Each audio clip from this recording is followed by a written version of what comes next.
kusoo dhawaada daawadayaal barnaamijkeeni qisooyinka oo caaw inoo la socodsiin doonto walaasheen Naseexa Khaliif Salaad.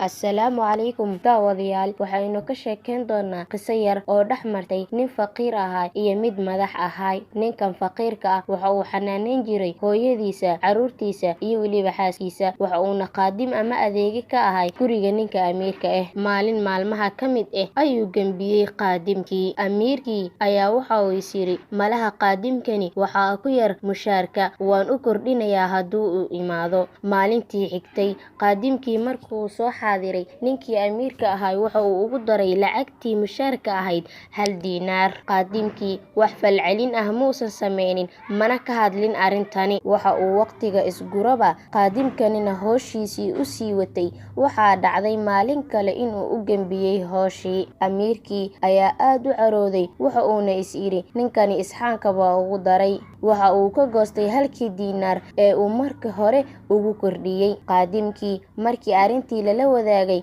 wax falcelina muusan ka bixin sida tii hore. Ninkii amiirka ahaa ayaa waxa uu ku yiri, maxaa dhacay? Tii horena maadan ka hadlin, maantana waa tan. qaadimkii ayaa si degan ugu jawaabay, ma kuu sheegaa wixii aan u maqnay maalintii hore iyo maantaba? Amiirkii, haa, oo ila wadaag. qaadimkii waxa uu yiri, maalintii hore ee aad mushaarka ii kordhisay waxaa igu soo biiray cunug yar oo ii dhashay. Waxaan ogaaday in risqigiisii uu Ilaahna la soo diray. Maanta oo aad iga goosatay mushaarka 1 diinaar, waxa aan u maqnay hooyaday ayaa geeriyootay. Waxaana ogaaday in risqigeedii uu ayadana raacay. Haddaba daawade, maxaynu ka baran karnaa sheekadan? Sheekadani waxayna baraysaa waa marka koowaade in Allah subxaanahu wa tacaala uu qoray risqiga inta uusan qofka dhalanin. Mid labaad, inaysan nafina ifkan kaga tegaynin risqi iyada uu u dhiman yahay ilaa ay qaadato wax waliba uu Allah subxaanahu wa tacaala u qoray. Midda saddexaad, qanacsanaantu waa muhiim. Wax waliba oo aad haysato in aad ku qanacsanaato iyana waa lama huraan. Wabilaahi tawfiiq.